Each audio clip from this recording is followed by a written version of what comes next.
Sanay na din pala itong babaeng ito mag-threat, pero this time hindi siya ang nag-threat. Si Tambaluslos, ayon sa ating informante, na pwede nilang ipagurgur si Cathy Binag. Kaya Miss Cathy, kung nakikinig ka, mamaya usap tayo. Ito ang latest or breaking news. Kaya mag-ingat ka. Alam ko, God is protecting you, but, sabi nga, kailangan mong pag-ingatan ng iyong sarili dahil ang kalaban natin palangga ay mga bangag. Okay? Ang kalaban natin ay wala sa tamang pag-iisip. What's up mga kababayan, News That Matters here. Dito sa video natin ngayon ay ating panonoorin si Madam Maharlika. Grabe itong balita ngayon mga kababayan na may balak di umano. Si Tambalos Romualdez na ipagurgur. Itong si Miss Cathy Binag, no? Dahil sa mga revelasyon niya under sa Administrasyong Marcos na pati siya ngayon tinitira ni Miss Cathy Binag dahil napag-alaman na may kabit pala ito at isa lamang to sa mga sikreto ni Tambalos na maaring sabihin ni Miss Cathy Binag lalo na't may alam ito sa mga koneksyon nitong si Romualdez. Grabe naman. Kung kaya naman ang wika ni Madam Maharlika mag-iingat ka Miss Cathy Binag sapagkat kumikilos na itong mga kalaban na iba ang pag-iisip, manatili lamang sa kanilang mga posisyon. Pero bago ang lahat mga kababayan, huwag niyo po sana kalimutang mag-like at subscribe para updated ka sa mga uploads ko araw-araw. At yun na nga mga kababayan, gumagawa na di umano ng plano itong sinatamba kung paano nila magugurgur itong si Miss Cathy Binag, kung sino ang mga suspect, sino ang mga pwedeng maging witness, basta mga taong pwede nilang makuha na gawin tong paggugurgur dito kay Miss Cathy. Grabe naman yan. Kung kaya naman hindi ko na patatagalin pa, heto na ang buong video. Itong sexy star na ito na Chipanga, na ayon sa aking informante, sa ating puting langgam. Okay? Alright? Ang tawagin natin yung mga showbiz personalities natin na mga puting langgam sila. Kasi diba mga puting langgam, tulong-tulong. Ano Viva Hot Babes, hindi. Ayan. Ngayon, mga kababayan, nagugurgurin lang ako.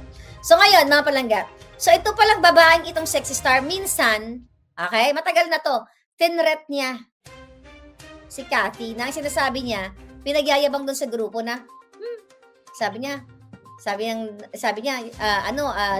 lang yan si Cathy, pwede na yung gurgurin. At alam niyo kung sino, may nagurgur talaga. Alam niyo kung sino nagurgur? Yung nanay nung nag-threat. Ang bilis ng karma, di ba? Ayon sa akin, puting ahas. So, sanay na din pala itong babaeng ito mag-threat. Pero this time, hindi siya ang nag-threat. Si Tambaluslos, ayon sa ating informante, na pwede nilang ipagurgur si Cathy Binag. Kaya Miss Cathy, Kay Miss Cathy Binag, mag-ingat po kayo, Dahil iba ang utak at kilos ng mga binabangga mo ngayon, lalo na nasa kapangyarihan sila. Pero tandaan natin mga kababayan na once na may nangyari kay Miss Cathy Binag, lalabas ang mga baho nila. Pati ang mga USB na tinatago-tago. Ito na ang laman mga pulburon video. kung nakikinig ka, mamaya usap tayo. Ito ang latest or breaking news. Kaya mag-ingat ka. Alam ko, God is protecting you, but sabi nga, kailangan mong pag-ingatan ng iyong sarili dahil ang kalaban natin palangga ay mga bangag. Okay? Ang kalaban natin ay wala sa tamang pag-iisip. Siyempre nga naman, kapag ito ay the fact na nailabas na ni Cathy yung kanyang kwento at yung kanyang nasaksihan. 'Di ba? Wala na silang magagawa kaya nga tahimik sila ngayon. Pero mas magiging powerful ito kapag talagang ito ay naisalang sa korte. Kung talagang sila ay mag-a-action dito. Kung pwede lang gumawa kung sino man ang pwede diyan sa Pilipinas, 'di ba? Na si Kuting talaga ay impeach, which is nga wala nga tayong laban diyan sa Congress dahil nasusuhulan lahat halos sa mga jutang ginimes dito. Wala tayong kapupuntahan dyan. Dahil si Marcos Jr. dapat ang impeach. At ang isa sa pinaka-credible na testigo ay si Cathy. Kaya gusto nilang ipagurgur ngayon. Based dun sa informante. Ganun ka walang ya. Tatakutin na lang. Ay, Cotton Fiend from Texas. So, tatakutin na lang at binobroadcast pa. At narinig daw ito, according to my source, sinabi ito mismo kay Corina. Di ba? Sino itong Corina na ito? Di ba isa lang naman ang journalist na Corina? Baka may iba pang Corina, I don't know. Basta ang kwento, hindi pinangalanan kung anong apelyido, basta ikinuwento dito kay Corina na ipapagurgur si Cathy. Now, Romualdez, Now, mga bangag. So, alam na ng taong bayan. So, pag may nangyari, at saka sinabi naman ni Cathy na kapag nangyari sa kanya, nakahanda yung mga USB. Okay? Although ayaw natin na may mangyari na magbuwis ng buhay si Cathy kasi gusto natin ng buhay na hero. Alright? Hindi, wala yan eh. Kapag nangyari yun mga kababayan, dapat na tayong kumilos, no? Na talagang panggugurgur na ang ginagawa nila. Grabe naman yan. Na porket silang nauupo, sila na ang may kapangyarihan na gawin ang gusto nila sa buhay ng tao. Anong klaseng gobyerno naman yan, tambalos? Wala yung mga pinangalanan ninyo. Cotton Pin, no, hindi, di ba? Sabi hindi naman sexy star si Agot. Alcoholic, sabi ni Cotton Pin. Wala. Tiga-tiga natin. Basta ito daw ay may clinic eh. Parang gumagawa ng mga stem cell, kung ano-ano. Stem cell beauty, whatever. Okay? Bulok ang gobyerno. Hindi pa matanda, bata pa, nasa ano lang. Bata pa yung, hindi bata yung sexy, nasa 40s yata. Early 40s. Laos na hindi naman daw sumikat. Pumato lang daw ito sa money launderer, kaya nagkapera. O maghanap kayo ng money launderer dyan. Mag-google kayo. Hindi yan si Vicky Bello. Tigilan niyo si Vicky Bello, hindi siya. wala naman siyang kabit na foreigner, 'di ba? Bata yung kanyang jowa. So hindi siya. Okay? At saka hindi rin Amerikano, si Patricia is Amerikano ang jowa niyan eh. Alright? I don't know. Parang hindi ko alala kung ex ng politiko. Basta sinend lang sa akin actually yung information na itong babaeng ito ay nagpapakadat. Hindi rin si Keanu Reeves. Gusto ko yun si Keanu, lokaret yan. Nakakatawa yun eh. Okay, sige nga, tingnan natin. Nakakatawa naman kayo. Ano pinagsasabi niyo? Anyway, pero kailangan nating labanan ito mga palangga. Kailangan labanan natin sila sa information. Now you know na pwedeng ipagurgur si Cathy according to my source. At eto pa, mga kababayan, yun lang gusto kong sabihin sa kay Cathy, no? Kung naririnig niya tayo. Ngayon, mga kababayan, it's another thing about that. Punta tayo sa susunod na topic natin. Alam nyo na, i-comment nyo lahat na wag yung protect Cathy. Lagay nyo, protect Cathy. Kung ano man ang hashtag natin. My God, yung mga nananahimik na ng mga artista. Pinagpapangalanan nyo. Sabi ni Rob, si Ay, hindi naman sexy star si Ay. Gusto ko yan si Ay. Nakuloko talaga kayo. But ganun pa man, here's the thing. Here's another breaking news. Mga kababayan. So, eto, binabasa lang natin. Okay. Ito ay tungkol sa impeachment ni Inday Sara, di ba? Sabi ko sa inyo ay hinahain natin, binanggit na rin ito, marami na nagbalita. Pero isa ako sa nagsabi sa inyo na i-impeach nila si Inday Sara. Ang sabi dito, Miss Maharlika, sabi ganon, mahirap lutuin ang impeachment ni Inday dahil wala namang impeachable ground.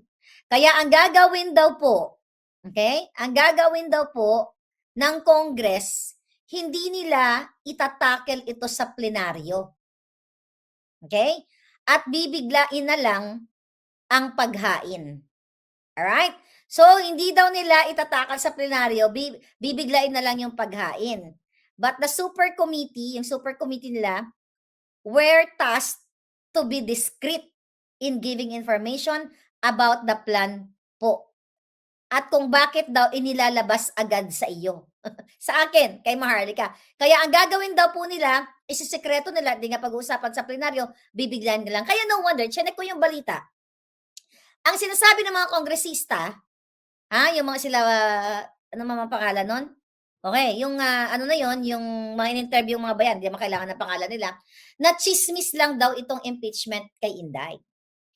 Kasi, isa pa sa napag-alaman natin, maghahanap sila ng tao, not ang congressman, not one of the congressmen, kundi tao na gagamitin nila to file a case o to file an impeachment kay Inday. 'Di ba? Isa 'yon sa sinabi ko sa inyo na maghahanap sila ng fake witness sa DepEd na papalabasin nila na si Inday ay nagkaroon ng transaksyon na ghost delivery ng mga libro. Okay? So maaring taga DepEd ang mag-file ng case, pero ngayon kunyari ang papalabasin na kunyari wala silang kinalaman. At ito ay chismis lamang, di ba? Kasi A1 information to. Mismo sa Congress galing ito. Sabi ko sa inyo lahat ng mga puting ahas, puting langgam, puting bees, you know, Lahat yan ay ating mga kawal. You know, yung mga bees and yung mga langgam na bago natin, okay? Nagkukumpul-kumpul sila ngayon para magbigay ng information. So now you know na itong ano na 'to, itong mga kongresista na 'to at mga kasabwat ni Bangag Jr., hindi sila nagtatrabaho for you. Ang target nila kung paano maghanap ng fake witness, sinong hahanapin nilang taga-gurgor kay Cathy Binag, sino ang hahanapin nila taga-gurgor kay Maharlika, 'di ba? Sinong kausapin nila para mag-file ng mga fabricated cases?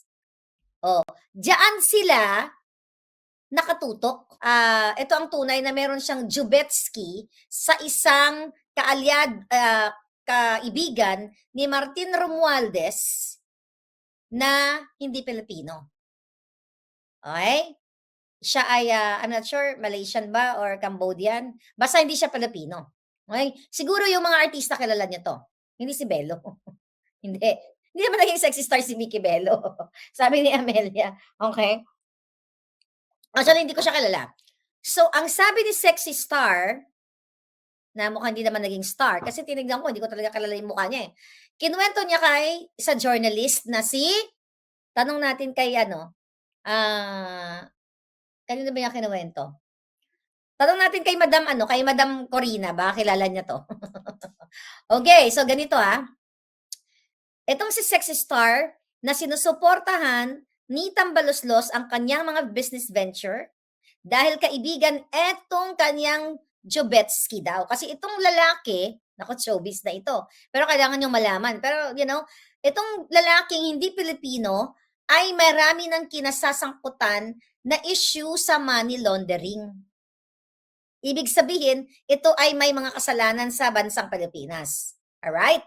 So actually, hindi ko rin alam ang kanyang buong pangalan, pero wag na muna natin pangalan, hayaan mo silang lumabas. Si sexy star May Jubetsky, okay, na hindi Pilipino, at sila'y magkaibigan ni Tambaluslos. Si Tambaluslos, si Romualdez, ay laging nandoon sa mga events nitong sexy star at nitong money launderer na ito. Okay? Tama ba? Yung term natin. So ngayon, mga kababayan, sabi nung kay evidence, okay? Yung ebidensya na Bangag si Junior, di ka pa maniwala kay? Okay? Ito nga pinipre-empt natin, sinasabi sa taong bayan na kung magurgur nila si Cathy, I hope not, di ba? At ginagabayan naman yan ng Diyos ang mga taong nagsasabi ng katotohanan. Nagkwentuhan, itong si sexy star at itong si Tambaluslos na ipapagurgur daw si Cathy. Dahil sa kanyang expose na si Bangag Jr. ay pulboronic. Si Lisa, inabutan siya o inalok siya ng pulboron at ang mga anak. Okay, hindi yung kumar, hindi. So anyway, kaya pala tahimik sila. So posible, kaya nga tinatanong natin, ito ba ay gagawin ni Martin Romualdez na ipapagurgur niya si Cathy Binag? Dahil syempre, mga kababayan, once na matanggal si Bangag Jr., dahil sa issue niyang kinasasangkutan, lahat sila apektado. Lahat ng mga kawatan maaapektuhan, lalo na kung ipapaaresto lahat. Lahat ng kinasangkutan ni Romualdez na crime. Okay? Lahat ng mga kinasangkutan niyang bribery, lahat ng pagbabayad nila diyan sa pagbibigay ng malaking mga budget sa mga kongresista, 'di ba? So ang question natin, kaya bang ipagurgor ni Romualdez, ni Tambaluslos, si Cathy Binag? Grabe mga kababayan. Huwag tayong pumayag na ganito na lang, no? Na tinatakot ang mga taong nagsasalita laban sa kanila. Na alam naman natin na kaya ginagawa lang naman nila Miss Cathy Binag, Madam Maharlika, at mga iba pa dahil pinaglalaban nila ang para sa atin, no? Para sa ating mga ordinaryong mamamayan na magkaroon ng maayos na gobyerno. Kailangan ninyong malaman para, maano na natin.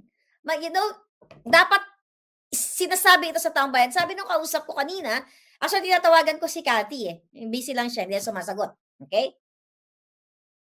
Kasi gusto ko tong i-inform. Actually, text ko siya, mga busy ang lola nyo, okay? Kaya sabi ko, sige, i-ano ko na to, ipapalabas na natin to. Ang sabi sa akin, Miss Maharlika, kailangang ilabas mo yan to protect Cathy. Kasi pinagkakalat at napakadaldal nitong sexy star na ito na mayroong beauty clinic, okay? Na willing daw ipagurgur ni Romualdez si Cathy Binag dahil sa kanyang expose. Alright? Wala diyan. Hindi nga kilala yung babae eh. Okay? Hindi nga kilala yung mga pangalan na inaano ninyo, hindi nakikita. Alright? Okay, ngayon, ano ang gagawin natin ngayon? Dapat i-comment nyo sa kanilang mga Facebook page. At dapat i-echo ninyo na pwede talaga nilang gawin ito na ipagurgor, okay? Ipagurgor si Cathy Binag dahil sa matindi niyang revelasyon. Alright? So yun ang breaking news natin dahil ipinagkakalat si Lina Star, actually hindi ko kilala yung mga star na sinasabi niyo. Ipinagkakalat ng babae na ipagugurgur yan si Cathy Binag dahil siya ay nagsalita. At napag-alaman ko, ito baka kilala niyo sa showbiz, no? Napag-alaman ko na itong sexy star na ito, based dun sa informante ko, ang laki daw talaga ng insecure nito kay Cathy Binag noon pa. Alright? Then minsan, tinret niya si Cathy. Ayon sa akin, ito grabe, dahil pala natin hindi alam.